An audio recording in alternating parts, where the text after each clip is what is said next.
Hi, everybody. Welcome to the Ask a Medium radio show here on Para X Radio. I am your host, Rev.Ivy, Rivera, psychic medium, coming to you from the Ivy League Psychic Academy at 4511 Main Street in Amherst, New York, where we are raising up the next generation of lightworkers. I am here with my beautiful co-host, Theresa Matuszak. How are you, Tree? I'm good this evening. How are you doing? Yay! I'm doing good. Don't make me laugh. I'm trying not to. Because I will cough. Okay. It's been a crazy busy week, and I'm starting to lose my voice again and dealing with all that jazz. So, but yeah, feeling pretty good, and looking forward to taking people's questions tonight. And the topic, of our show is, how do I know if I have abilities, basically signs, symptoms, and things of different gifts, abilities? Like, how do you know that you actually legitimately have it? How do you know? Excellent. So, yeah, basically we want to break up some myths that are out there tonight.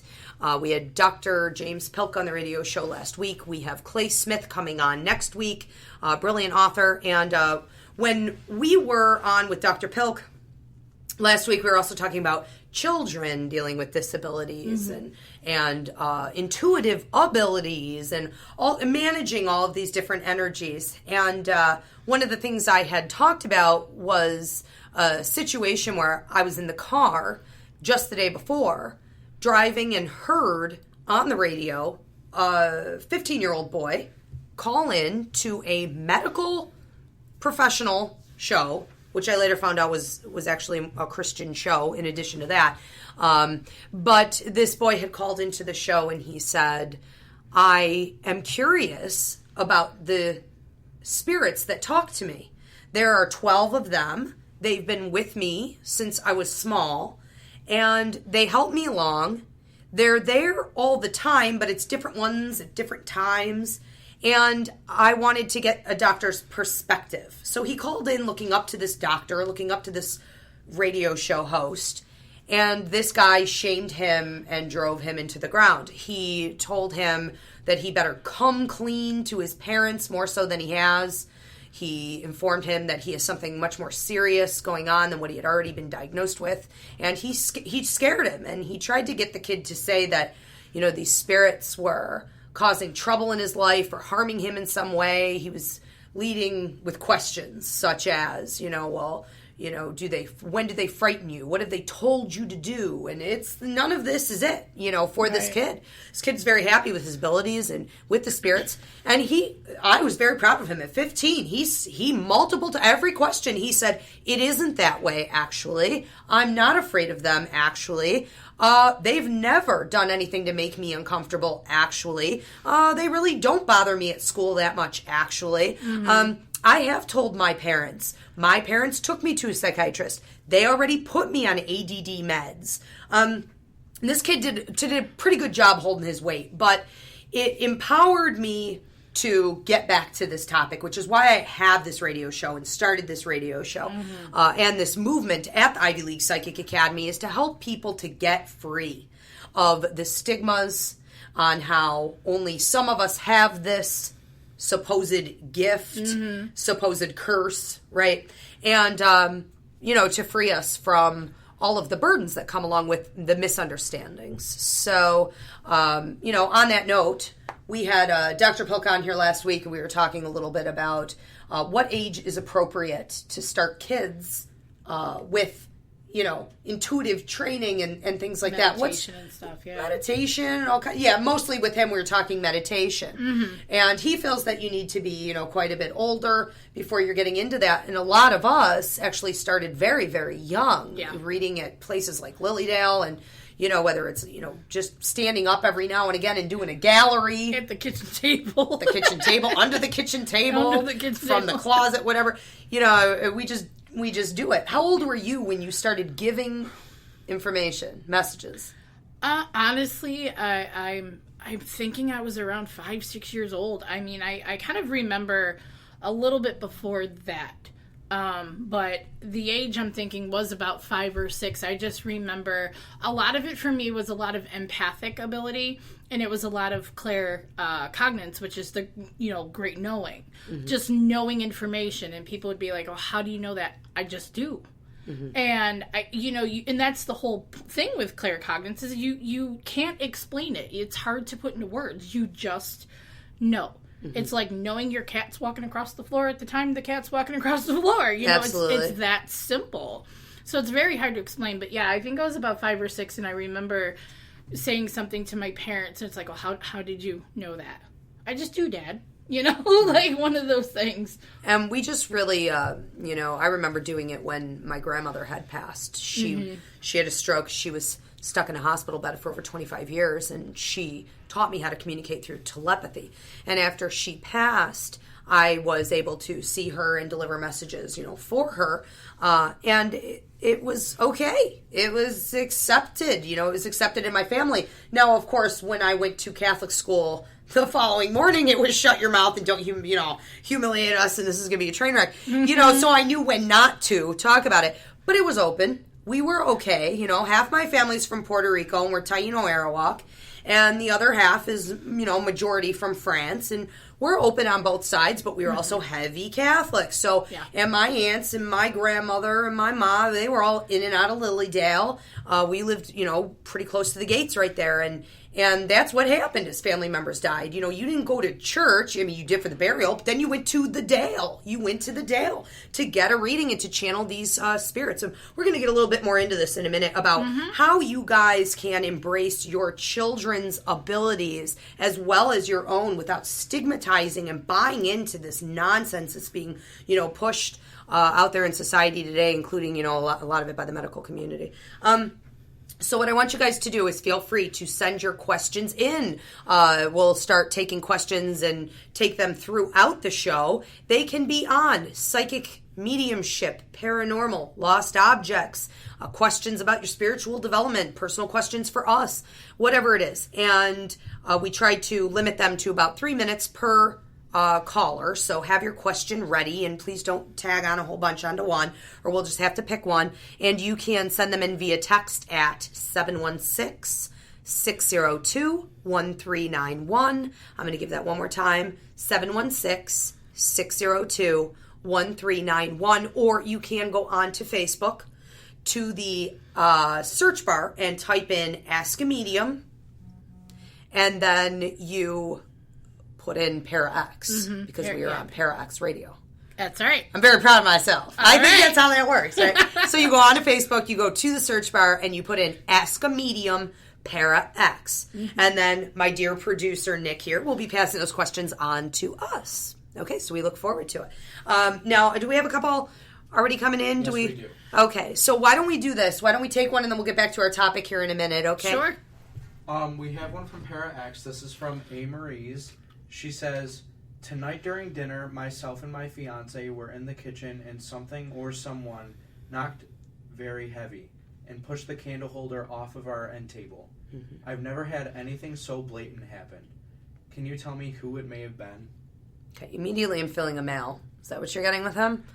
Yeah, I'm feeling like grandfather. Yep. I'm feeling like paternal. So it looks to me almost like I'm when I'm looking at the table, I feel like I'm looking at your son to the left and looking at you to the right. So it feels like that's the angle that I'm coming from. If you understand my perspective, it feels like it may have he was coming up between the two of you, almost from like behind you at some point, possibly before this thing, happened, and then may have gone around. But it looks to me like I was going to say dad or grandpa. I'm getting more of like a grandpa type energy. And I feel very much like this is, I'm here, letting you know. While his energy feels dominant at the time that he does it, I don't feel like it was because anything's wrong necessarily or it's hostile. I feel like I'm trying to build up my energy and gain the power to be able to do this. Yeah, he feels a little like the way I would explain it is if he's got more of a fresher energy. And it's hard for them to communicate with a lot of ways, and it takes a ton of energy for them to actually physically move something or to say. Sometimes you will get a word, but it's so distorted, and you can't understand what it is. Absolutely. But it feels like he was just like, I was going to say something like almost like, I love you, I'm here, I support you. And he ended up knocking that over. Yep. Like that's how he's using his way to attention. Like it's almost like Patrick Swayze in Ghost with the penny. It's like where he's trying really hard. A little too hard. much. Or it was the can. It was the can down in the subway. The can, yeah. He kicked it right through the guy's forehead. So it's kind of like the equivalent of I love you so much I could squeeze you to death. It's kind of like that. And I feel like basically one of the topics that you guys were on at the time, I'm just supposed to say that from your grandfather, I'm giving love and encouragement on that topic, and it feels like you two having a great sense of teamwork, like that mother-son teamwork that was going on right at that time. This is his way of saying, I love you and I encourage you, and keep the line of communication open. Yeah, I feel like a sense of approval too, like he's approving. Yes. So it also feels like with your son, I'm supposed to say something about mathematical.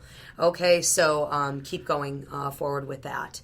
Okay, and we have another one coming in? We have one more from Para X. This one's from Ramona, and she says, when I'm in my spiritual development class and everyone else is able to pick things up and I don't, how do I not become discouraged? Do you see my abilities increasing? Is there something else I can do to practice? Okay, the number one thing is this. We need to eliminate ego, and we need to eliminate fear. Mm-hmm. When those two things start to surface, and they're really one and the same, when they surface, it automatically creates blocks. It creates blocks in your own intuitive ability, and it creates blocks between you and spirit. So, if you are working in an environment where there's competition, okay, which is pretty widespread out there, not at the Ivy League because we don't allow it, but it's hard to find a place that isn't competitive to go and train in. Everybody wants to show off their abilities, not because they're bad people necessarily, but because they've been bottled up for so long that they are desperate to become the show, the focus. Look at what I can do. And unfortunately, what that does is it drags a lot of fellow students down. You may not be in the right environment, okay, for your growth. The other option is to go in and not care. You need to say this every time it starts to creep up on you that you're going to be concerned that someone's better or that you're not going to get anything. You need to use these words.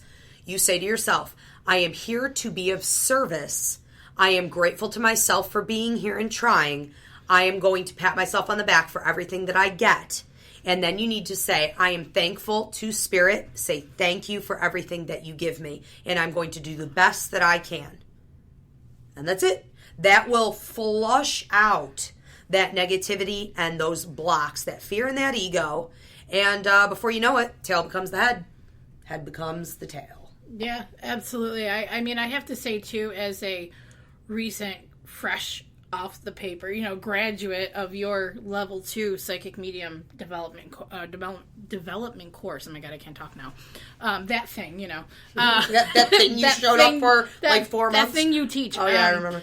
So I can honestly say, as everybody would look at me and go like, wow, I want to be like Tree.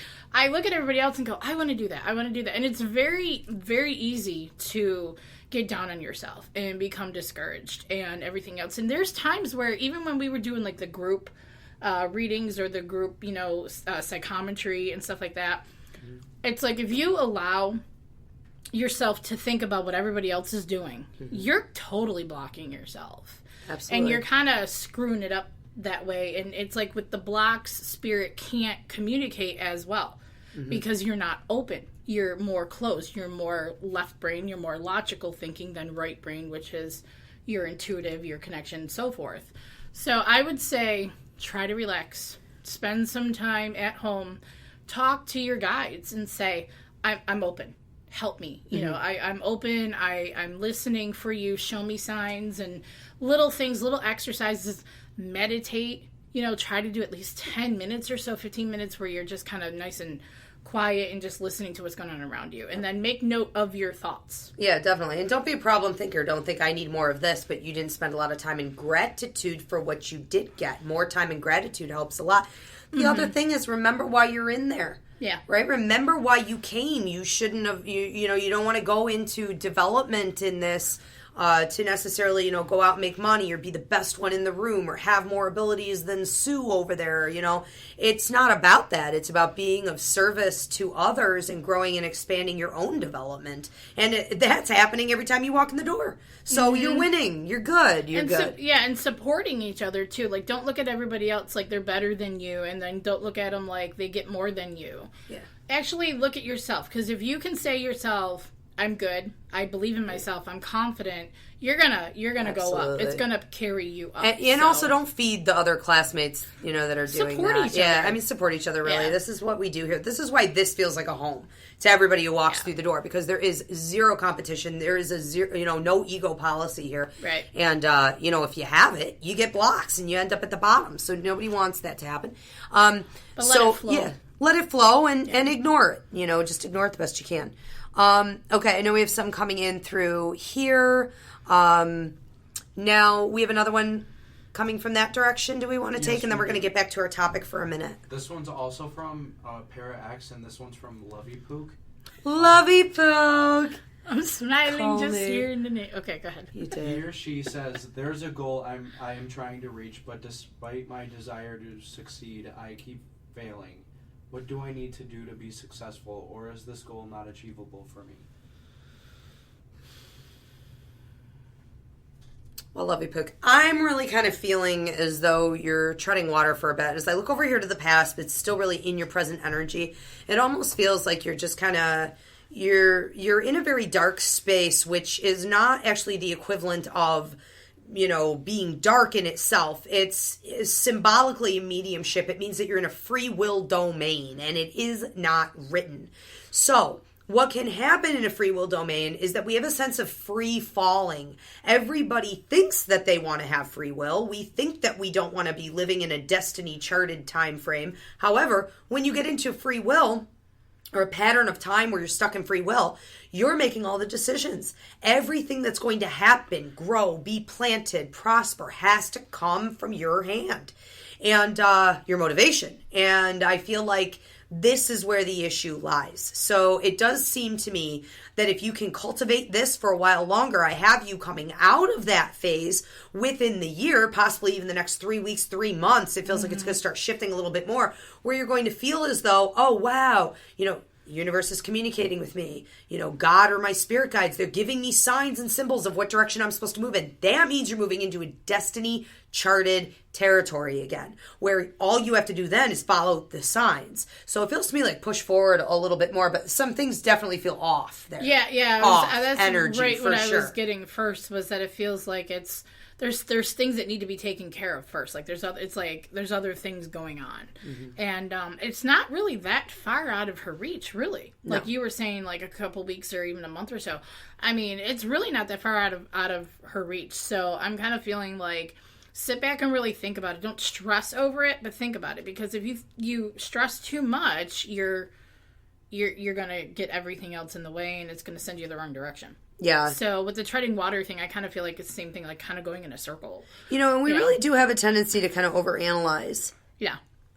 These situations once they kind of persist, take on a life form of their own. And a lot of people living in a free will domain, which thankfully, doesn't last for extended periods of time for the most part. We start to feel like, wow, I have no direction. I have no guidance. I must have been, maybe abandoned by spirit. All the things that I'm trying aren't exactly working out. It's really a bit of a testing phase. And I wish that more people would embrace it and understand that this is an opportunity for you to, manifest the things that you want to have. All the things that you've been thinking of doing, here you go.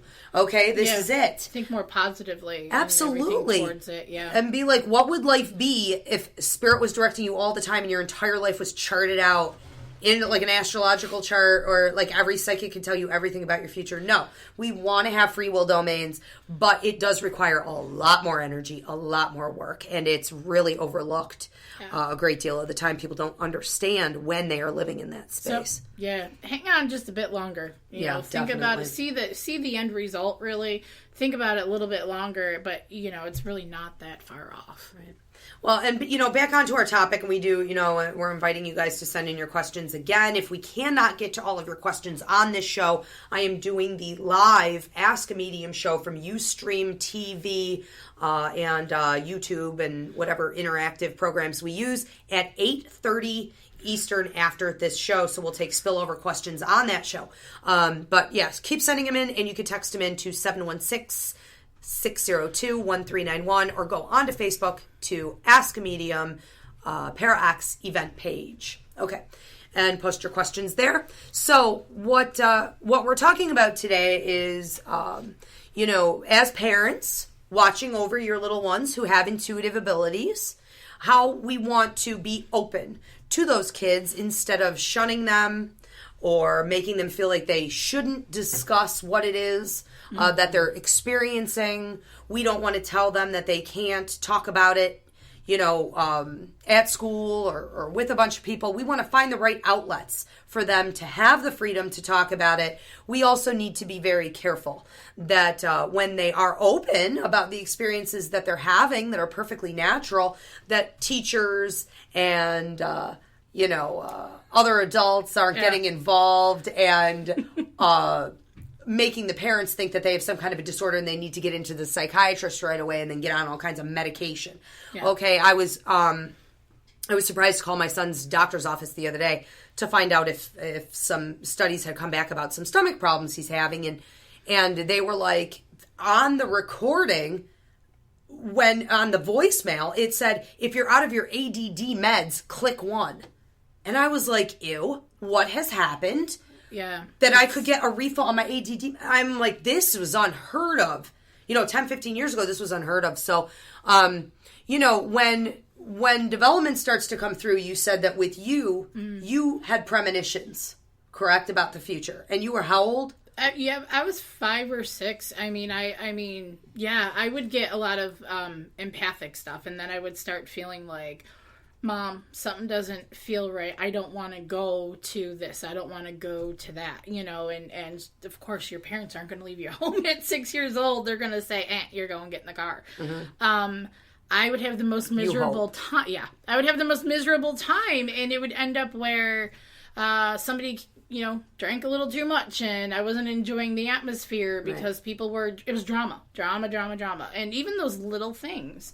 With somebody who's empathic, has an empathic ability, a strong empathic ability, sure, you absorb so much, and even if it's just the tiniest little conversation can rub you the wrong way and just set you, in a different mood. And, a child 5, 6 years old is very, very in tune to other people's energy, more so than most adults who've spent a lifetime learning how to block it out.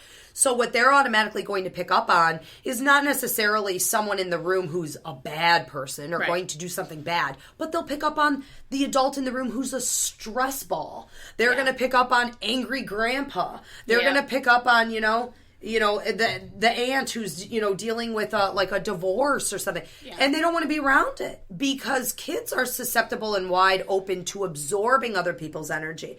And so if they start to feel uncomfortable as though they're meshing with someone else's energy, then they start to feel icky themselves. So when you have a child who says, I don't want to be near that person. I don't want, grandma hugging me. I don't want to. That's okay. Yeah. That's okay. Set up boundaries. Teach children that they don't have to allow everyone who wants to touch them, come in their personal space, spend time with them, that they do have a say, especially for your gifted children with psychic and empathic ability. Well, I was actually, it's kind of funny because I was just having this conversation today, too, and yesterday. But I was the type of kid that my mood changed upon every single person who entered the room. Absolutely. One minute I was just all kinds of stressed out. Another minute I was this goofy kid just like running about the room. The next minute I'm crying. Yep.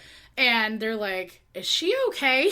My mom's like, yeah, it's just Theresa, leave her alone. And today, it's very different. Today it's, is she okay? And it's like, no, she has ADD. Go get them on meds. Right. And that's it. And then it's bipolar, and then it's this, and then it's that. And we're, diagnosing all these different things. Right. When in actuality, it's energy reading, the majority of the time. Now, we cannot prescribe a diagnose, right. and we're not saying that disorders don't exist. We're just saying that this is something that should be examined, embraced, and the more you learn how to manage the energy, the easier these things get, or they can be completely eliminated a great deal of the time. Now, last night we had Empathic Means lecture here at the Ivy League Psychic Academy.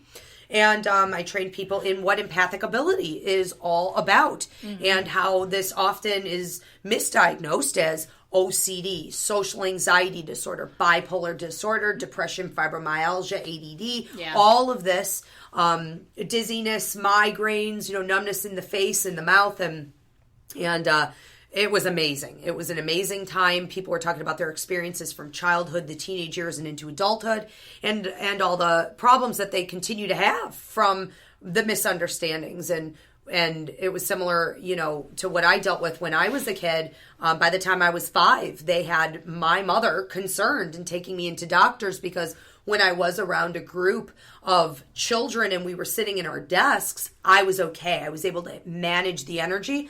But the minute they got up and started dancing around or working on a project that required motion, I would lose it. And the teacher would say, Ivy's melancholy. She'll sit to the side and she cashes out. It's like she's no longer in her body. Well, I realized what I was doing was escapist methods. Yeah.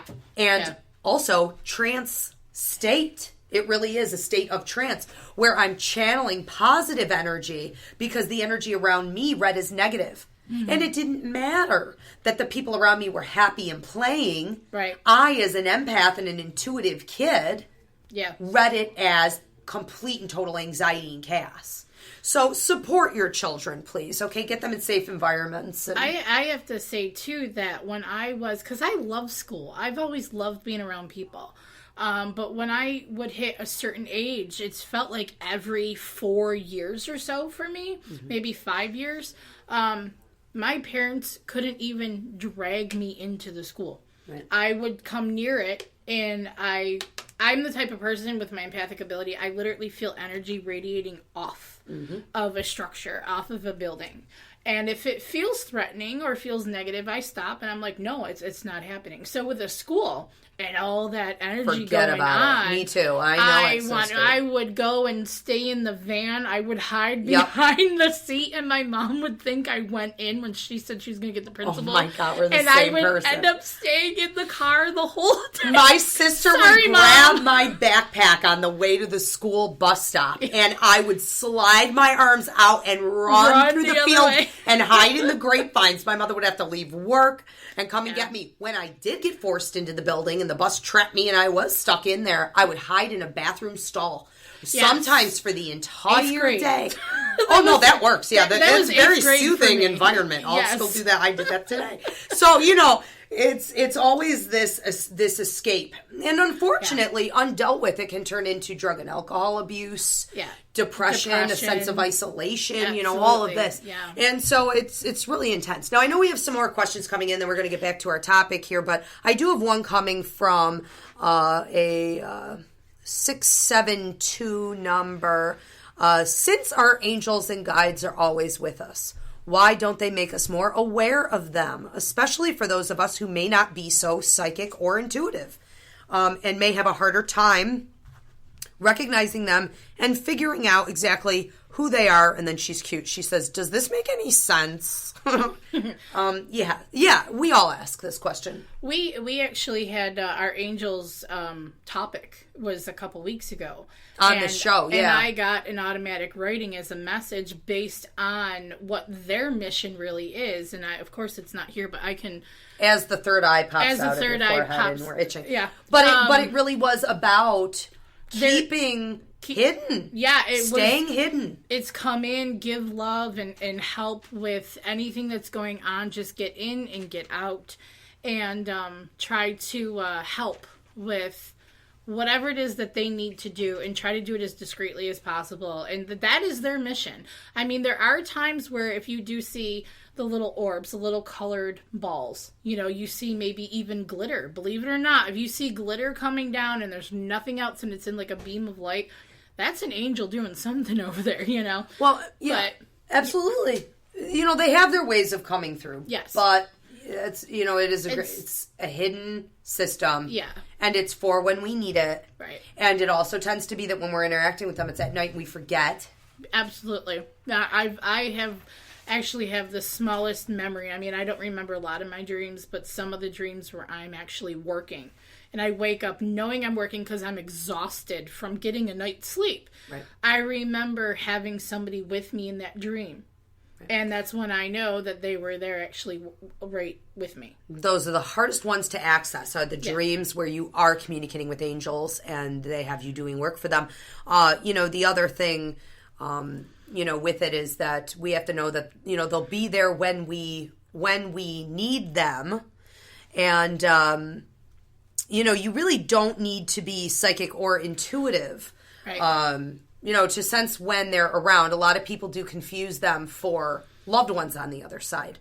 Oh, I found a penny. Oh, I found a feather. Oh, somebody left me this. And your life is in a rut at that time, so we automatically go to our loved ones. It must be my mother. It must be my grandmother. If that feels a little off, like maybe it wasn't, it was your guardian angel. Also, when we look at paranormal work, how do we see spirits communicate? During paranormal investigations and things, you may hear them communicating with one another. You walk into the room and they're like, shh, shh. Yeah. Don't talk. Right. Don't talk. Don't let them record it. It's all this like hidden word. Quiet. Yeah. And, it may very well have something to do with, exploitation and all of this as well. We just want peace and harmony. But they are certainly there when you need them. So, yeah, it does make sense. The best way that you can build the bond is to acknowledge them every day, just, once, twice a day, and sit in silence for 5 or 10 minutes. Mm-hmm. You don't need a deep state of meditation, but you're going to sit there and you're going to say, I'm going to invite you to come in. I'm inviting my guardian angel to come in and give me any messages you may have for me. Keep a notepad and a pen. Write down anything that they may say.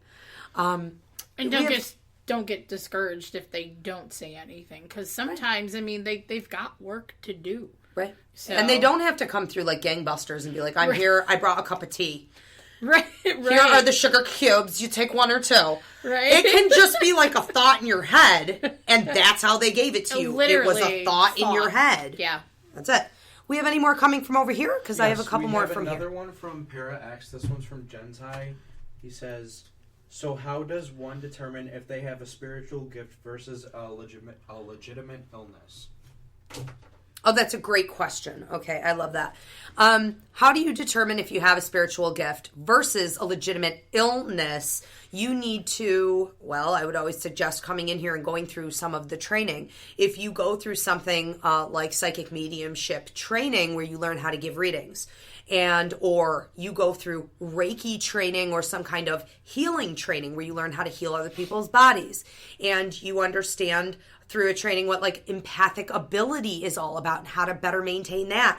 If you start to learn how exactly these abilities work from an intuitive or spiritual perspective, and you're managing those energies and you're using them for the greater good, giving out the information, and your disorder disappears and you're no longer sick, we have a bingo. Mm-hmm. If it lingers, we may need to look at, the medical perspective. But everybody really should be starting from this, in my opinion. And the way that I had found this out was that students were coming into my academy to train in psychic mediumship development, and I had the school for about a year at that time. I needed a documentary. I needed a short commercial to run for the school to represent it properly. And the producer that I had come in interviewed, 4 or 5 people, and on the interview, they were all talking about how they no longer had disorders and came off of their meds after coming into the academy.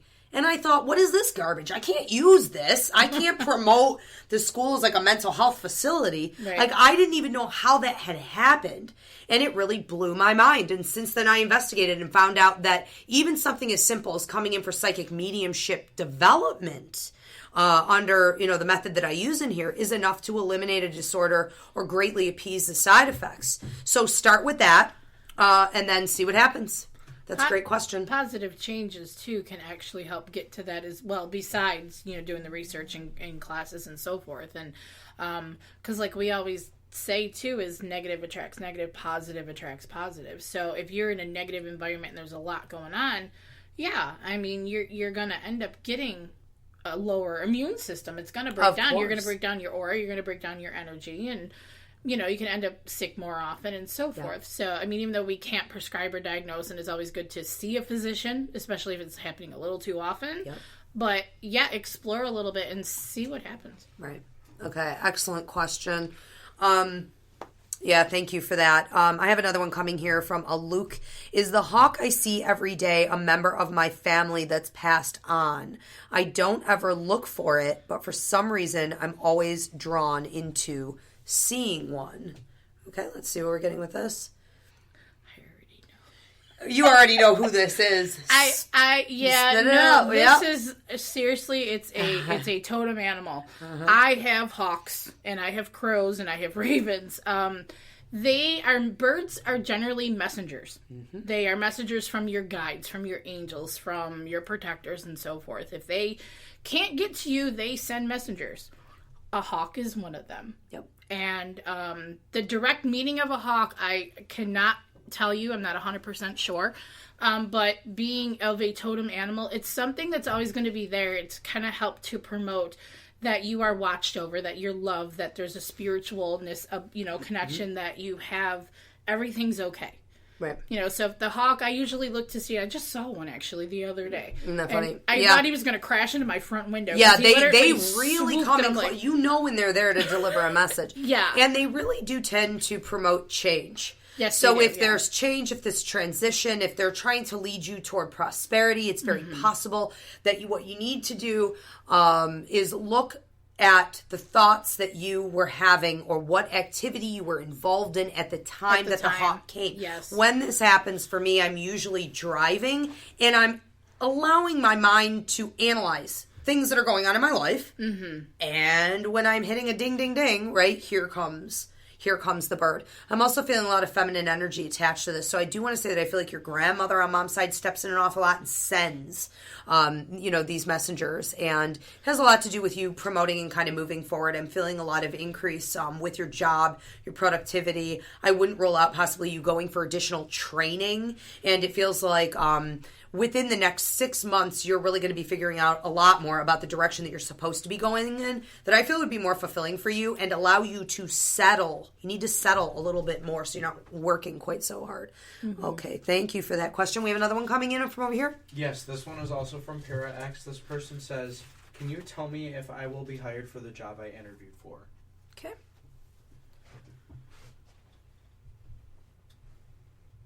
I'm feeling pretty positive about that.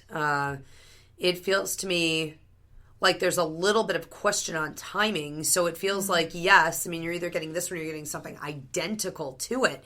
But it feels like it doesn't happen exactly when you thought. Right. I'm almost like going toward it and I'm like, I got it. And then I'm like, why am I on a shelf? Yeah. How long is this process going to take? That's what it's feeling like. Yeah, it's a longer... I'm right there with you. Right. A longer process, like the consideration, like 1 or 2, or, breaking it down, and then it feels positive, yes, but it's like it's not what you think. It's not what you think. Different. So you're going to have to. The message in that feels to me like you're going to need to be a little bit guarded about your mental state and your emotional reaction to the fact that it's like you feel as though you're moving forward. You're positive that you're moving forward. We feel pretty positive that you're moving forward. I don't think it's going to be altered, but it's slow. If it's slow, you could start to feel like that's not true. Yeah. So don't let it trip you up. Allow it to happen. And I feel pretty good about all that.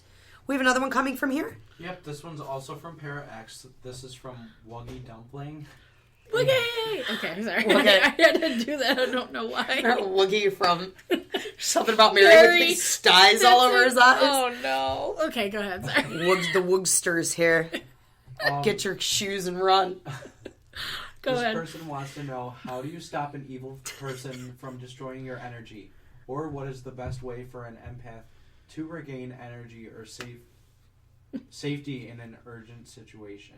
What a great question. I'm so appreciating that tonight you guys are actually calling in on the topic, because, you're not forced to. But it's about time. It's about time, yeah, that the topic is striking some chords out there, These are important topics. Okay, so now that actually breaks down into two different questions. Can you pose, Nick, the first part of it again? How do you stop an evil person from destroying your energy? Okay, let's focus on that first. Basically, you remove yourself from the situation as much as is humanly possible. I am always careful that if I'm put in a toxic environment, that I clock everyone in it. Who is toxic? How are they toxic? What angles might they come at me to upset me? And I'm always prepared. I can outsmart them as long as I've done that ahead of time. I'm also always praying on, meditating on whether or not I need to be there. Because if I can simply remove myself and go on to something better, I would prefer to do that. So sometimes you have a job to do when you're stuck in a toxic situation. From there, if you are definitely supposed to be around this person, you need to use some blocking techniques, which is something that we train on at the academy. We can talk about a simple one here in a minute. Tree, what were you going to say? I just keep hearing positive energy, because it kind of feels like the person here, it's all drama and negative, and it can be quite toxic that way. Right. So I'm feeling like as long as you surround yourself with a lot of positive energy and put out that positive energy, it's almost like they kind of fade off. You know what I mean? They don't completely drop off the face of the planet, but I mean they just kind of fade out, and then you find yourself in more positive situations, right? Where it's kind of more avoidable. Yeah, absolutely. So, the first approach is kind of like, shifting your energy to be more positive, try not to let it affect you, keep correcting yourself and all of that. Now, if they are super persistent, as, toxic people like that tend to be, what you can use is a blocking technique, and you can simply call in, I would always, for mine, I call in Jesus, I call in St. Michael, I call in my protector guide and my protector angel, and I kind of cover myself from all four corners. I literally mentally, in my head, place them at all four corners, and I say, this person, any person in this space intending to send me harm or, bring a negative energy into my space is not allowed to have any effect or is not allowed to penetrate. And I have them as reinforcers. And typically what happens is that it's almost like the bad juju kind of bounces back off and hits them. And so you'll see some interesting things start to happen to them. Every time they throw it at you, it goes back onto them. And so it's pretty interesting. And that should do the trick. Was that the whole question, or was the second part was what? The second part was, or what is the best way for an empath to regain energy or safety in an urgent situation? Okay. The blocking techniques that we taught last night at Empathic Means lecture it's really about looking through your body real quick. And you could just do this with your eyes open, with your eyes closed. Real quick, you look into your body. You find if there's toxic energy in there that's accumulating from others. You shake it out through your hands. Or you visualize that you're taking a deep breath and blowing that toxic energy out. And then you can immediately envision that you're putting a brick wall, an eggshell, beautiful colors of light around you, from the top of your head down to the bottom of your feet. And you say the words, no negative energy can penetrate into my space. Should I iterate a couple stones here too? Let's talk about some stones that can help with this. The stones of the week. Yeah. Well, it's a different one, but we'll go here with this. Black tourmaline and citrine are like an empath's best friend. It will take and repel, like literally put up a barrier in his shield, like shields you from the negative energy. Citrine, it's kind of like it kind of purifies it, clears up, because it's of that clear quartz family, but it clarifies it up, but it helps with your solar plexus as well, which is, balancing you out and everything else. So, honestly, I would have one of those stones in your pocket, or a pendant, or something that you can have on you. I mean, I've been in a couple situations where they were in my purse, and somebody negative was in my environment, and all of a sudden they just ran away. No, they I was like, what? Start throwing rocks out. And I remembered, oh God, those were in my purse. Heck yeah. Oh, it works. Every empathic male that comes into the Ivy League Psychic Academy purchases that tourmaline. Yeah. And or tourmaline, Apache tears, or the one. Apache tears. Yeah. Yep. And wears it as necklaces. I mean, and I gotta put more up on my display. Yeah, you do. And we do have the products here. And Tree makes Tree's Trunk jewelry, all crystals, for men, for women, for children, and it all has healing properties. So yeah, absolutely. Know what you could do about that. But the intention too, it's like you have to, because I made a tourmaline and citrine pendant for myself one time, and I wore it before one of your psychic fairs. I thought, let's see what happens, because I refer to this as like a draining. It's almost like the next day after a big event, I feel like I have a psychic hangover. I feel like I'm just gone, like I just like cannot function. I'm like, oh, what time is it? Oh, I have to make dinner. Oh, well, not today. Not today. So I wore this pendant, and I was amazed because I didn't feel a thing all day. All day, you feel normal. What? Yeah, it is. So it is shocking. I would suggest, especially with empaths, black tourmaline and citrine are like your best friends. Excellent. Yeah. Good. Any more coming from over here? Okay, because I have one here that says 239 number. What does it mean when I keep having the same night terror every night and it makes me jump out of my sleep? I swear, I can feel someone standing over me. First thing that I'm really getting with this is that there was a bout of depression. I feel like there was some aggression in the house. I want to go back about a year, and I want to say that there were some problems. It feels like in communication, and it would have started to stir up some very negative feelings. I don't feel like you necessarily cleared, or you didn't clear it all out. I feel like you're going through a period of time right now that's causing you some stress, where you're starting to worry about things that might be coming up in the future. It feels like work related.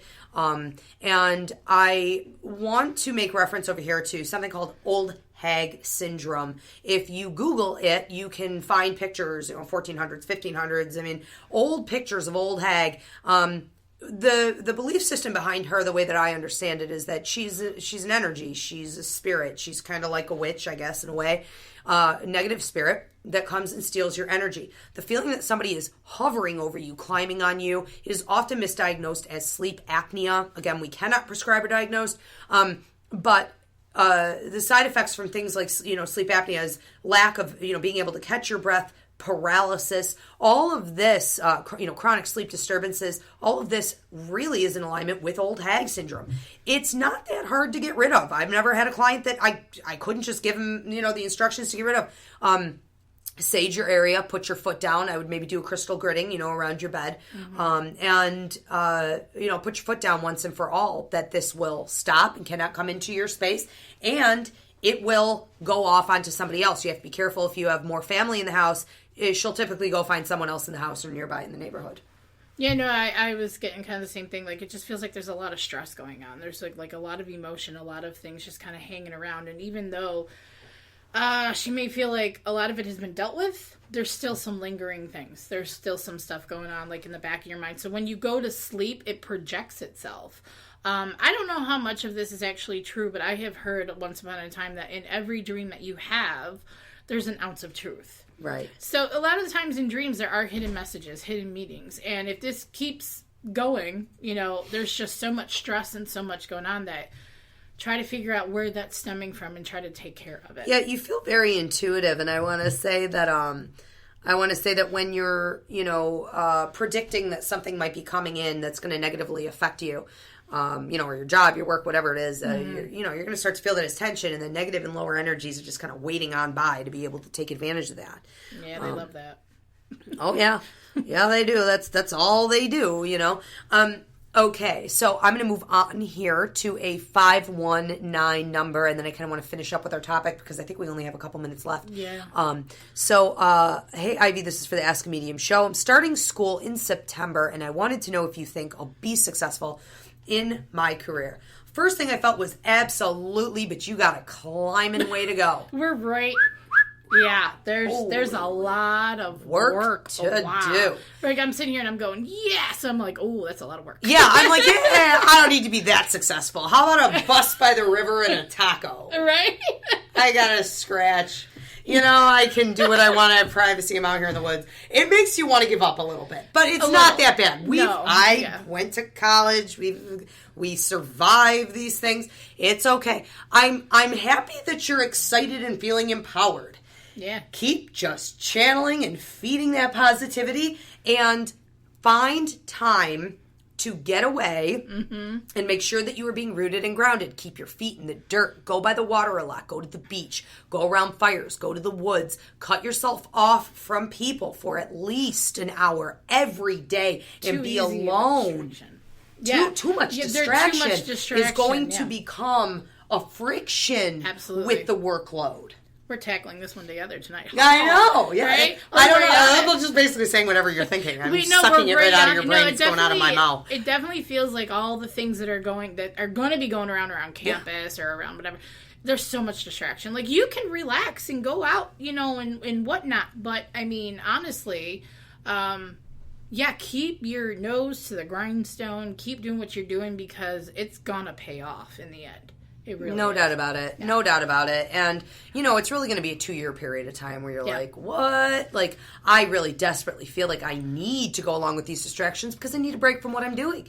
The stress level is going to get that high, but those aren't your best options. Yeah. And no matter what you choose to do, make sure you're taking that time alone. Absolutely. And, you don't have to go into deep meditative states to get rooted and grounded, to be in touch with your inner self and peace, and to be listening to your spirit guides, your loved ones on the other side, God giving you information.